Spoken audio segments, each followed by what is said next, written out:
Hello students, कैसे हैं आप सब लोग बेटा।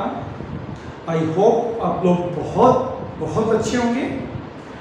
देखिए, ऑलमोस्ट हर स्कूल की समर वेकेशन फिनिश हो चुकी है और समर वेकेशन फिनिश होने के बाद जब आपको स्कूल जाना पड़ता है, और आज तो आप स्कूल जा भी नहीं रहे हैं, आपको ऑनलाइन क्लास लेनी पड़ रही है, बेटा शुरू में बहुत बोरिंग लगता है, इट्स अ फैक्ट। बट सच्चाई ये भी है, being you are student of 12th class, you have to be much sincere बेटा। आपको अपनी पढ़ाई को लेके कोई भी कोताही नहीं बरतनी है। सिंसियर होकर एक प्रॉपर टाइम टेबल बनाकर आपको अपनी स्टडी करनी है। ठीक है बेटा, तो शुरू करते हैं आज की क्लास। ठीक है, तो इससे पहले जो इकोनॉमिक्स की हमने वीडियो डाली थी, उस वीडियो में मैंने आपको बताया कि उस वीडियो के थ्रू हमने अपनी फर्स्ट यूनिट कंप्लीट कर ली है। तो आज से हम लोग स्टार्ट करने जा रहे हैं बेटा अपनी मैक्रो इकोनॉमिक्स की सेकंड यूनिट। और सेकंड यूनिट का नाम क्या है, शायद ही आप लोगों को किसी को पता हो। सेकंड यूनिट का नाम है मनी एंड बैंकिंग।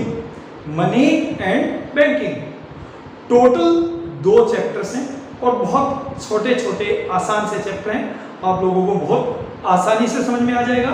और आई होप मैं भी पूरी कोशिश करूंगा कि आप लोगों को इसको इजी बनाकर दूं। ठीक है, तो मनी बैंकिंग में जो 2 चैप्टर हैं उनके नाम भी यही है जो इसकी यूनिट के नाम है।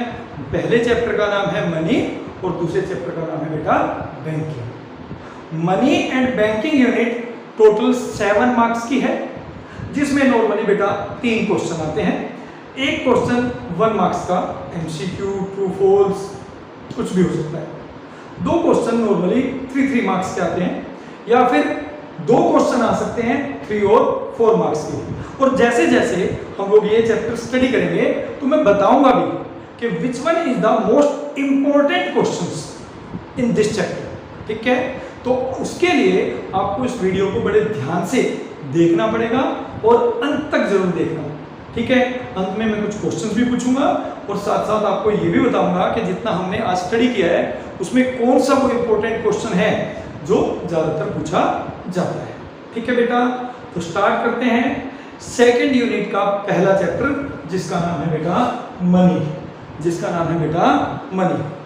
तो सबसे पहले माइंड में क्वेश्चन आता है व्हाट इज मनी। देखिए, मनी की जो डेफिनेशन दी गई है वो बहुत सिंपल सी डेफिनेशन दी गई है। Money can be define anythings. Money can be define anythings which perform the function of money. कि मनी क्या है? मनी बेटा कोई भी वो चीज हो सकती है जो मनी के कार्य, मुद्रा के कार्य करती है। तो इसका मतलब मनी को हमने इसके फंक्शंस के बेस पे डिफाइन किया, तो हमें देखना पड़ेगा इसके काम क्या क्या है। तो सोचिए, सबसे पहला जो हमारी मनी है वो किस काम आती है। देखिए, इकोनॉमिक्स पढ़ने की चीज नहीं है, समझने की चीज है। मनी आप लोग भी यूज करते हैं, तो आपको खुद थोड़ा दिमाग लगाना पड़ेगा कि मनी को हम किस किस चीज के लिए यूज करते हैं। तो सबसे पहला जो मनी का फंक्शन है वो है as a medium of exchange.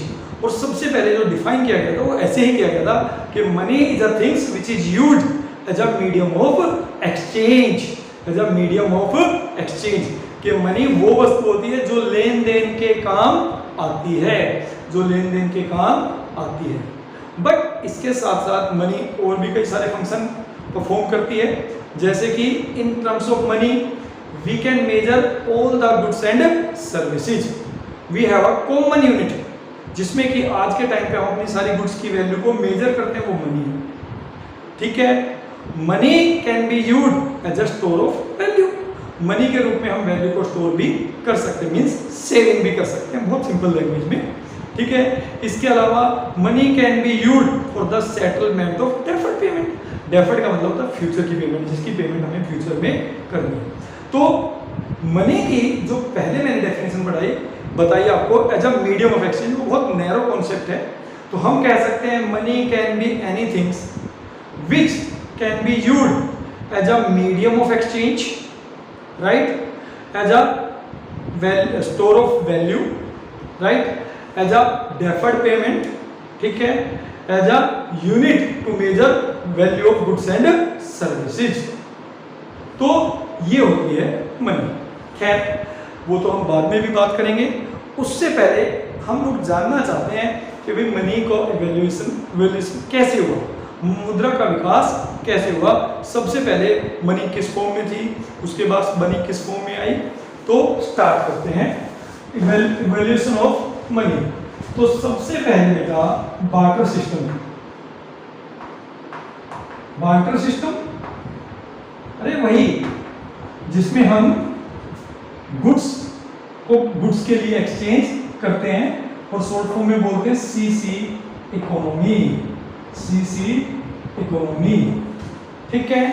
तो सबसे पहले हमारी इकोनॉमी में बार्टर सिस्टम चलता था। बट बार्टर सिस्टम जिसको हिंदी में वस्तु विनिमय प्रणाली कहते थे, वस्तुओं के बदले वस्तु का लेन देन, उसमें बहुत सारी प्रॉब्लम थी बेटा। उन प्रॉब्लम को दूर करने के लिए हमें फील हुआ कि कोई एक ऐसी चीज आनी चाहिए जो उसकी प्रॉब्लम को दूर कर सके। तो उसके बाद हम लोगों ने बनाए गोल्ड एंड सिल्वर कॉइन्स, जो हमने मनी के रूप में यूज करने शुरू कर दिए, जो हमने मनी के रूप में यूज करने शुरू कर दिए। बट गोल्ड और सिल्वर कॉइन्स में भी कई सारी प्रॉब्लम्स थे बेटा। एक प्रॉब्लम थी कि इनको मोल्ड करना, मतलब सिक्के के रूप में ढालना, वो बड़ा मुश्किल काम था, महंगा काम था। दूसरा, कई बार ऐसा भी हुआ कि जो कॉइन्स हमने बनाए, उन कॉइन्स की जो रिप्रेजेंटेटिव वैल्यू थी, रिप्रेजेंटेटिव वैल्यू मतलब जितने में वो कॉइन चलेंगे, वो होती थी कम, और उस कॉइन को बनाने में जो मेटल लगती थी वो हो जाती थी ज्यादा। मतलब आपने 1 रुपए का सिक्का बनाया और वो चलेगा कितने में, 1 रुपए में, तो वो उसकी रिप्रेजेंटेटिव वैल्यू है। बट उस 1 रुपए के सिक्के को बनाने में 1 रुपए से ज्यादा का मेटल लग गया। तो लोगों ने क्या किया, उसको सिक्के के रूप में ना चला के, करेंसी के रूप में ना चला के, पिघला कर मेटल के रूप में बेचना शुरू कर दिया। तो ये भी प्रॉब्लम आई। और उसके बाद जो आया बेटा, वो आया alloy metals and paper currency का टाइम। पेपर करेंसी, ठीक है, कागजी मुद्रा जो हम आज भी यूज कर रहे हैं। एलॉय मेटल्स जिसमें सिक्के बनाते हैं, 1 रुपए का, 10 रुपए का, 5 रुपए का सिक्का। पेपर करेंसी, पेपर करेंसी मतलब कागजी मुद्रा। बट इसमें भी कुछ समस्याएं हैं। पेपर करेंसी जब आप लेकर जाते हो तो एक तो कोई छीन ले, चोरी कर ले, इसका डर लगा रहता है। दूसरा, पेपर करेंसी भी एक नंबर ऑफ ट्रांजैक्शंस के बाद अपना एग्जिस्टेंस खोना शुरू कर देते हैं, मतलब गल जाते हैं, फट जाते हैं। तो इन प्रॉब्लम को दूर करने के लिए फिर बनी बेटा प्लास्टिक करेंसी।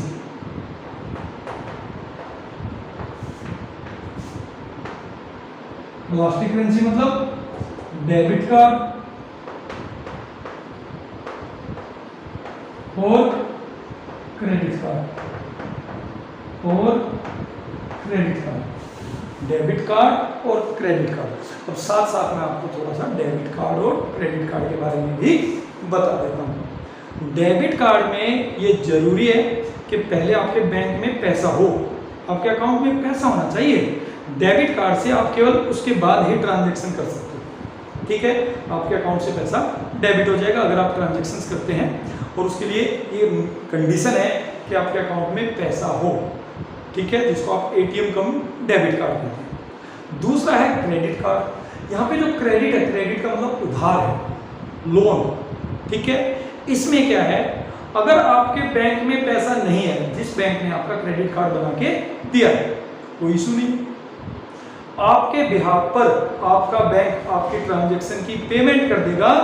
बट जो बैंक ने पेमेंट की है, आफ्टर सर्टेन डेज आपको वो अमाउंट बैंक में जमा करानी पड़ेगी, नहीं तो बैंक आपसे इंटरेस्ट चार्ज करना शुरू कर देगा। क्रेडिट मतलब उधार है। जिस बैंक ने आपको क्रेडिट कार्ड इशू किया है, उस बैंक ने आपको पैसा उधार दिया है, और उसमें कुछ टर्म्स कंडीशंस होती हैं, उनके अकॉर्डिंगली आप क्रेडिट कार्ड यूज करोगे तो it's well and good, otherwise आपको बहुत इंटरेस्ट पे करना पड़ सकता है, ठीक है। फिर इसके बाद जो आज का टाइम है वो है ई मनी। यानी इलेक्ट्रॉनिक मनी। क्योंकि प्लास्टिक करेंसी में भी थोड़ी सी प्रॉब्लम आने लगी, debit card fraud, credit card fraud आपने सुना है, ठीक है। एटीएम में आप जो है देखते हैं कि लोग जो है ना स्कैन कर लेते हैं आपका पासवर्ड वगैरह, ठीक, क्रेडिट कार्ड स्कैम हो जाता है। तो उन कमियों को दूर करने के लिए एक और नई मनी बेटा, नई form of money I and that is called E money, electronic money. Means अब आपको क्रेडिट कार्ड वगैरह भी रखने की आवश्यकता नहीं है, डेबिट कार्ड रखने की आवश्यकता नहीं है, ठीक है। आप अपने मोबाइल के थ्रू, इंटरनेट के थ्रू मनी ट्रांसफर कर सकते हैं। You can make transaction of sale and purchase. तो this is money was evolutes in economy, ठीक है।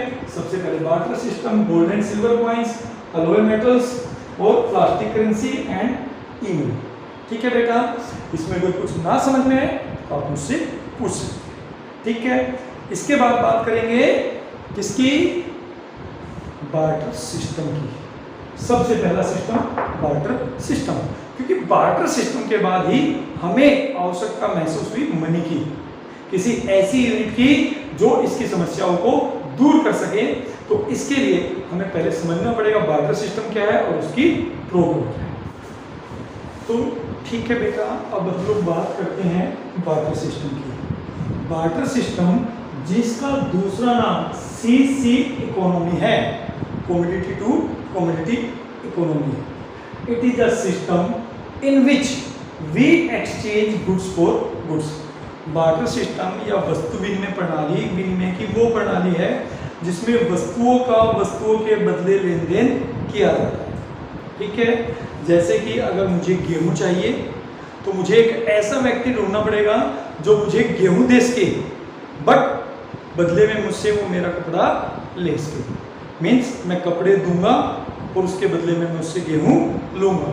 तो ऐसी इकोनॉमी को हम कहते हैं बार्टर सिस्टम। और आज के टाइम पे भी बार्टर सिस्टम है, ठीक है। हमारे देश में आज भी बार्टर सिस्टम है, ऐसा नहीं है कि बिल्कुल इसका एग्जिस्टेंस खत्म हो गया है। आप देखेंगे तो अपने पड़ोस में बहुत सारी लेडीज हैं, फीमेल्स हैं, जो आपको बर्तन लेके जाती हैं, आपसे कपड़ा लेके चली जाती हैं। और आजकल तो एक नया काम चला हुआ है कि भैया आप मोबाइल दीजिए पुराना और उसके बदले जीरा ले लीजिए। ये सब क्या है, ये बार्टर सिस्टम है। गांव में आज भी अगर आप जाएंगे तो गेहूं देके कोई भी राशन का सामान खरीद सकते हैं, ठीक है। चीनी लेना है, चावल लेना, आप गेहूं दे दीजिए और उनसे उसके बदले वो ले लीजिए। ये सब बार्टर सिस्टम के ही एग्जाम्पल है।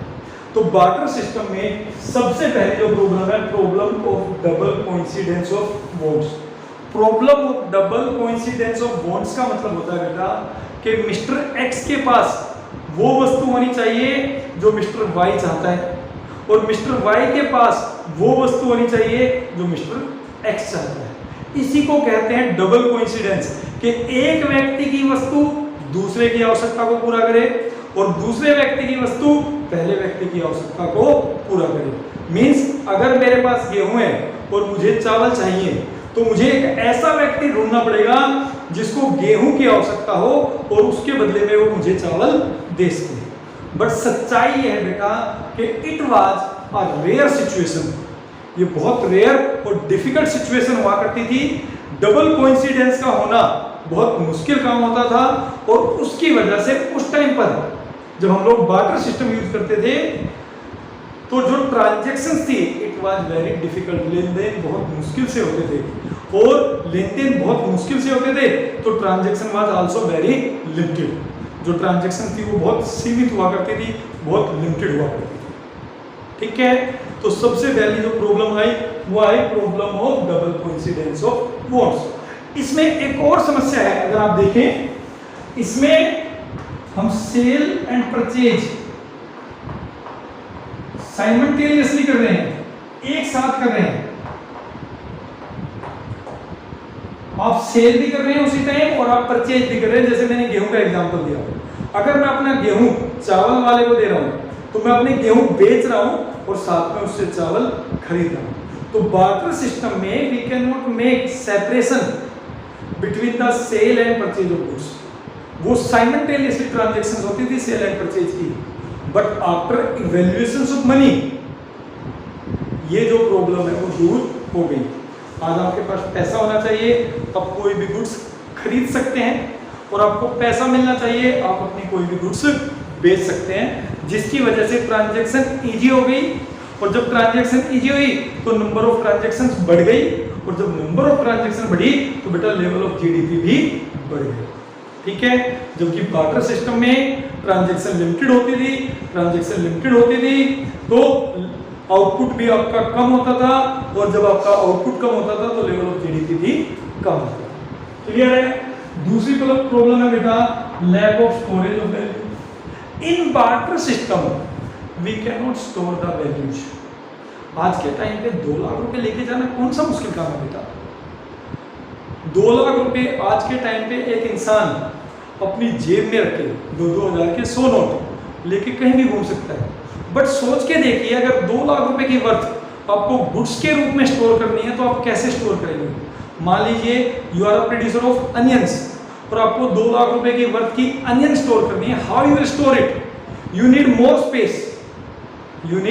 More space and after a particular period of time जो आपकी अनियन है उनकी वैल्यू में कमी आनी शुरू हो जाएगी, क्योंकि कोई भी जो गुड्स है उसकी वैल्यू मनी की वैल्यू में की तुलना में बहुत तेजी से गिरनी शुरू हो जाती है। ठीक है, अनियन में जैसे ही नीचे वाली प्याज गलनी शुरू हो जाएगी, आपकी सारी प्याज खराब हो जाएंगी। अब गेहूं के रूप में वैल्यू स्टोर करते हैं, गेहूं के रूप में आप वैल्यू स्टोर करोगे, जो नीचे वाले गेहूं है, बारिश आई, जैसे आज बारिश आई तो सीलन आ गई, सीलन आई तो आपके गेहूं खराब होने शुरू हो जाएंगे। तो उस टाइम पर जब हम बार्टर सिस्टम फॉलो करते थे तो उस टाइम वैल्यू को स्टोर करना बहुत मुश्किल काम था, क्योंकि गुड्स नीड मोर स्पेस, पहली चीज। सेकंड, गुड्स की जो वैल्यू है वो कंपैरेटिवली मनी की तुलना में बहुत तेजी से गिर जाती थी, गुड्स बहुत जल्दी खराब होने शुरू हो जाते थे। और जो आपकी सेविंग है दैट इज द जो आपकी स्टोरेज ऑफ वैल्यू है that is the basis of savings, और basis of saving is the basis of investment. आपकी स्टोर वैल्यू कम कर पाओगे तो सेविंग कम है, और अगर आपकी सेविंग कम है तो इसका मतलब इकोनॉमी में लेवल ऑफ इन्वेस्टमेंट भी कम है। तो दूसरी प्रॉब्लम थी lack of storage of value and transfer of value. अब आप सोच के देखिए, बार्टर सिस्टम में कैसे एक आदमी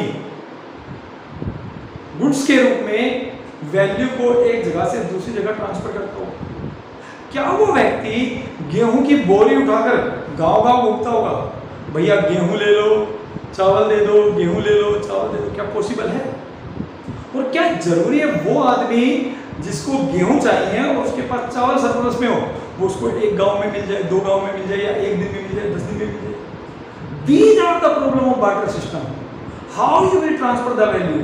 आज आप दिल्ली में बैठकर अमेरिकन प्रोडक्ट यूज कर लेते, you can easily transfer the value through money. But बेटा बार्टर सिस्टम में ये चीजें उतनी आसान नहीं थी। तीसरी प्रॉब्लम है लैक ऑफ डेफर्ड पेमेंट और फ्यूचर पेमेंट। इसका मतलब क्या है? आज आप समझिए, अगर आपने किसी व्यक्ति से काम कराया, you know very well how much you need to pay in future. आपने किसी लेबर से काम कराया, आपको पता है उसको कितना पे करना है। बट सोच के देखिए कि बार्टर सिस्टम में कैसे होता होगा। मान लीजिए मेरे घर में एक फंक्शन है, मुझे एक हलवाई की जरूरत है। अब मैं हलवाई को कैसे पेमेंट करूंगा बेटा? कि भाई तू मेरे घर काम कर दे, मैं तो गेहूं प्रोड्यूस करता हूं, मैं उसके बदले तेरे को गेहूं दे दूंगा। तो क्या जरूरी है वो गेहूं के लिए काम करेगा? हो सकता है किसी और ने गेहूं के लिए उससे पहले ही काम करा रखा हो, या मेरे पास कपड़ा है तो भैया मुझसे कपड़ा ले लेना, या फिर मेरे पास चावल है तो मुझसे चावल ले लेना। कैसे आप उनसे काम कराओगे? चलिए ये तो काम कराने की बात होगी। अब बात करते हैं उधारी। उधारी कैसे होती होगी? आप सोच के देखिए, आज आपने 5 लाख रुपए लोन लिया, you know very well in future how much you need to pay, और उस पर कितना इंटरेस्ट पे करना है। बट आप सोच के देखिए, जब आप गुड्स के रूप में उधार लेते होंगे तो आप कैसे पेमेंट करते होंगे। मान लीजिए आपने किसी से 1 क्विंटल वीट बोरो कर दिया, ठीक है, करते हैं, नो इशू, उधारी चलती है बेटा। जब आपने उस व्यक्ति से 1 क्विंटल गेहूं उधार लिया, अब उसके बाद फ्यूचर में आप 2 प्रॉब्लम फेस करेंगे। पहली प्रॉब्लम कि उस 1 क्विंटल के बदले कितना गेहूं आप उसको वापस करोगे, मतलब कितना आप इंटरेस्ट के रूप में उसको पे करोगे, पहली प्रॉब्लम।